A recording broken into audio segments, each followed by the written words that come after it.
Bapak, Ibu, dan saudara-saudariku yang terkasih, kita berjumpa kembali dalam renungan harian bersama saya Romo Antoro, hari Rabu 4 November.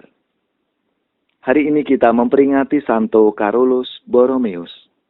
Selamat dan provisiat bagi para suster Carolus Borromeus.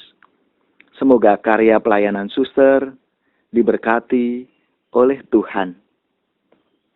Selamat dan provisiat untuk yayasan-yayasan pendidikan, kesehatan yang ada di bawah naungan Santo Carolus Borromeus.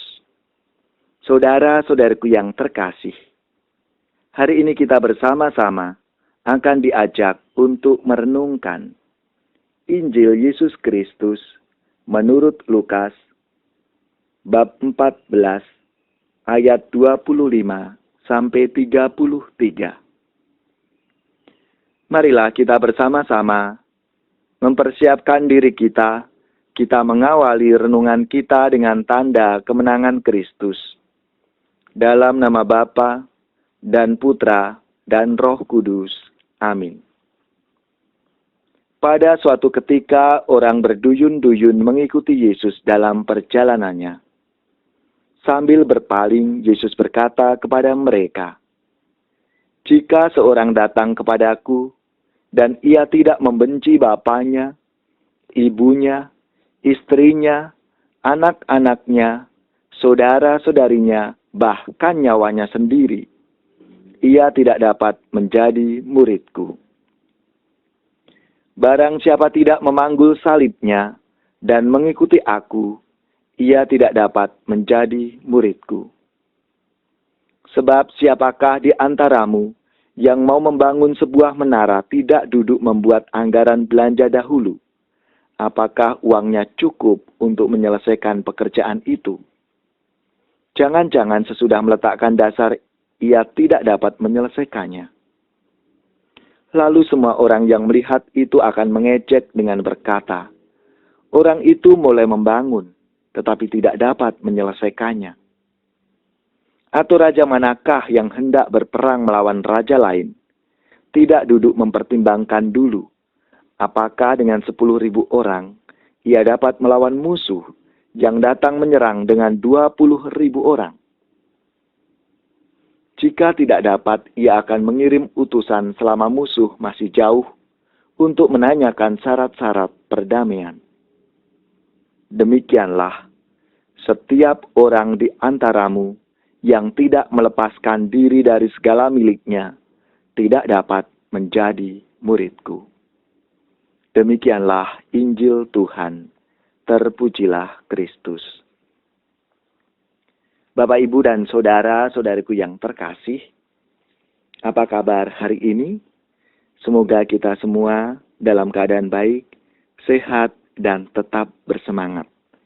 Dan secara khusus bagi para suster Carolus Borromeus, dengan seluruh karya-karyanya, baik sekolah, pendidikan, maupun kesehatan atau rumah sakit. Semoga suster diberkati segala karya-karyanya dalam ambil bagian di dalam karya Tuhan. Saudara-saudariku yang terkasih, mungkin kita bertanya-tanya, siapa itu Santo Carolus Borromeus? Marilah kita mengenal sejenak. Siapa Carolus Borromeus? Ia lahir 2 Oktober 1538 di Puri Arona, Milan. Kemudian ia ditabiskan menjadi uskup di Kapel Sistina oleh Kardinal Giovanni Serbelloni. Dan ia resmi diangkat menjadi uskup agung Milan 12 Mei 1564. Sebagai uskup, ia menjadi teladan bagi umatnya. Hidup miskin dan sederhana. Ia menaruh perhatian kepada kaum miskin dengan menyumbangkan mereka kekayaan yang berasal dari keluarganya.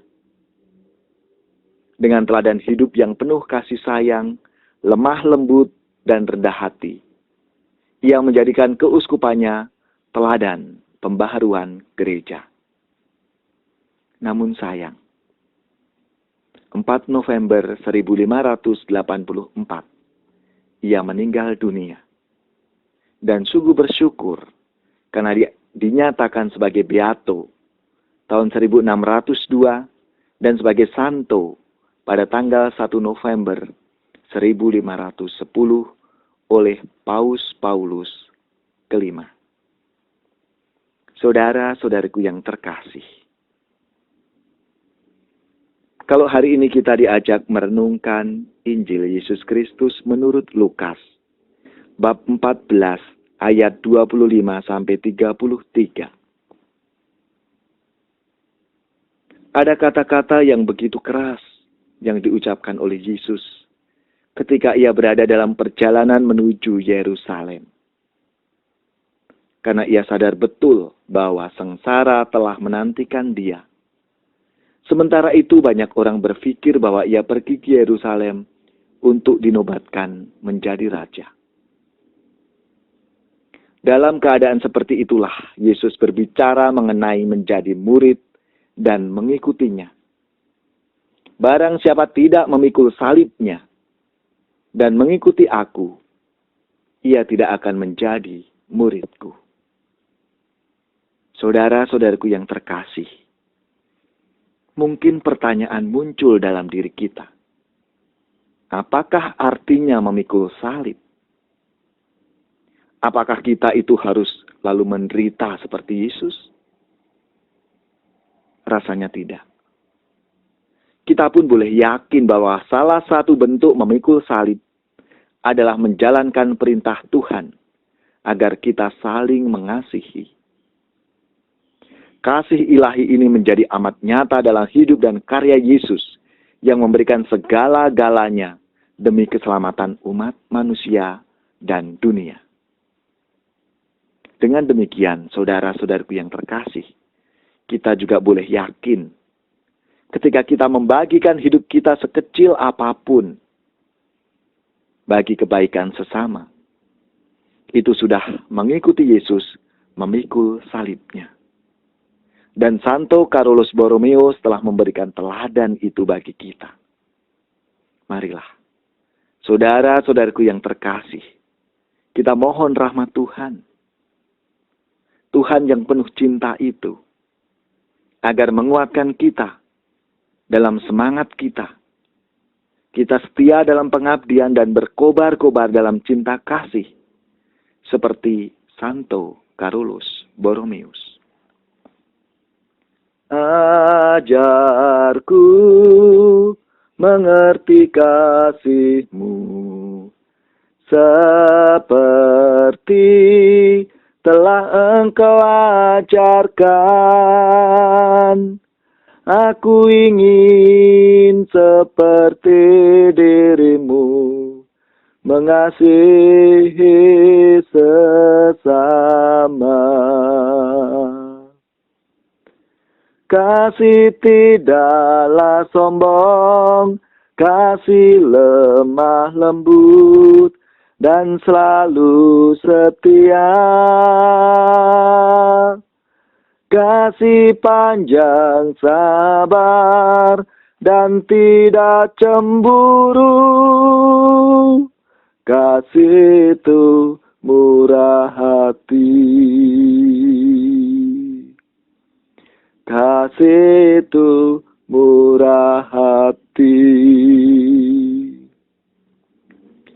Bapak, Ibu, dan saudara-saudaraku yang terkasih, marilah kita siapkan hati kita untuk menerima berkat Tuhan.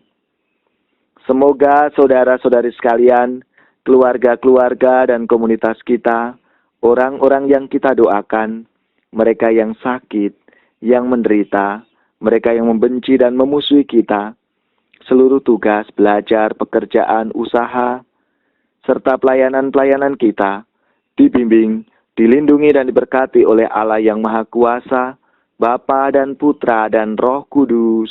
Amin.